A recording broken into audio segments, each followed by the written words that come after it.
liposuction has become almost standard of care, surgical care for patients who are advanced stage lymphedema and also lipedema, who are unresponsive to conservative therapy.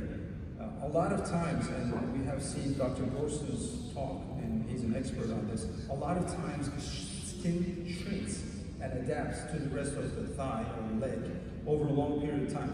But sometimes, in cases where the skin is a burden beyond the capacity to shrink, reduce, start seeing problems. And I did see my problems in my own practice when I first started doing liposuction years ago in very massive legs.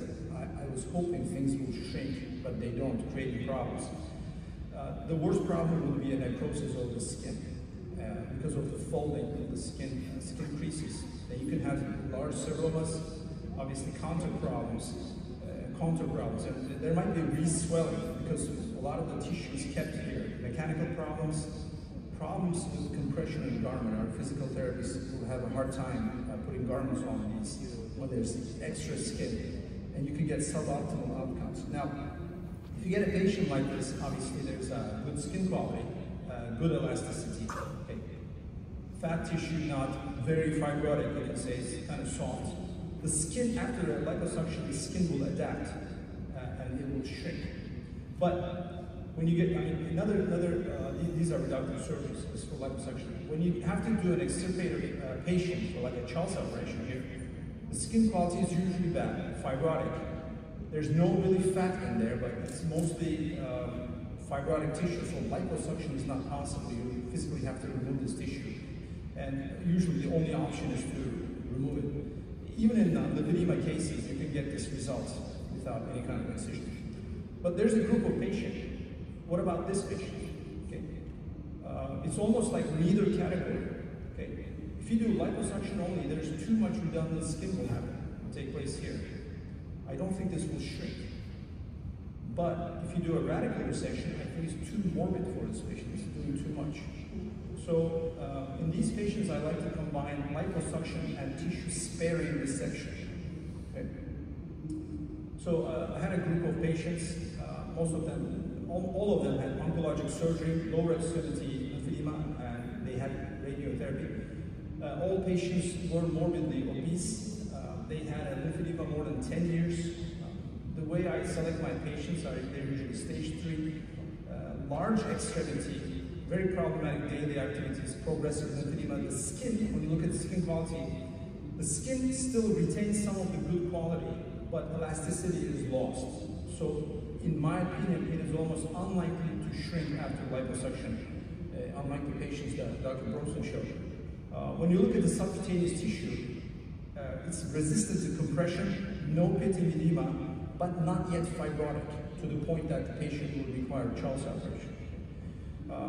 Physical therapy, the patient is unresponsive to conservative therapies and unable to use the garment because the extremity is so large. So in all cases, I did the same surgery, liposuction assisted, what I call tissue-sparing excisional lymphedema surgery. Some of my patients were bilateral, and in these cases, I do them about 6 to 12 months apart. So here's the technique. It's a very large leg. I do a full liposuction up to a little bit beyond the medial thigh area. You can see the redundant skin here. I don't think this has the capacity to shrink and adapt to the rest of the leg, so I do an anterior incision and also calculate how much I can close primarily and excise the medial area here. This area, this excision is like, unlike Charles operation, I do not take out the fascia. So the nerves are kept, some of the deep lymphatics, if they exist, are kept. So it's only like a functional excision. And then I close everything primarily. All patients are closed primarily, and obviously liposuction was done before.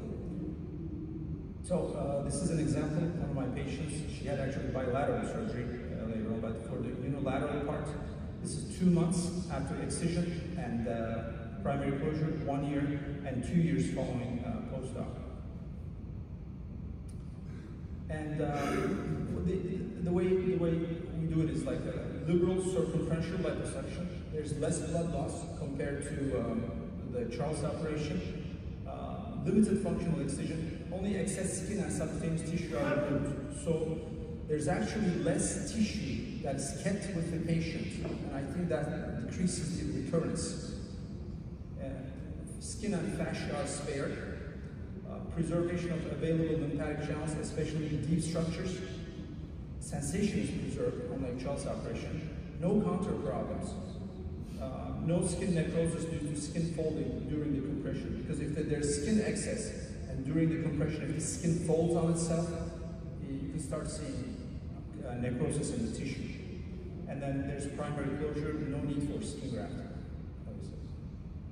So, same patient over a period of time, the incision is on the medial aspect, and then I did bilateral on her, and then this is 1 year after the bilateral operation.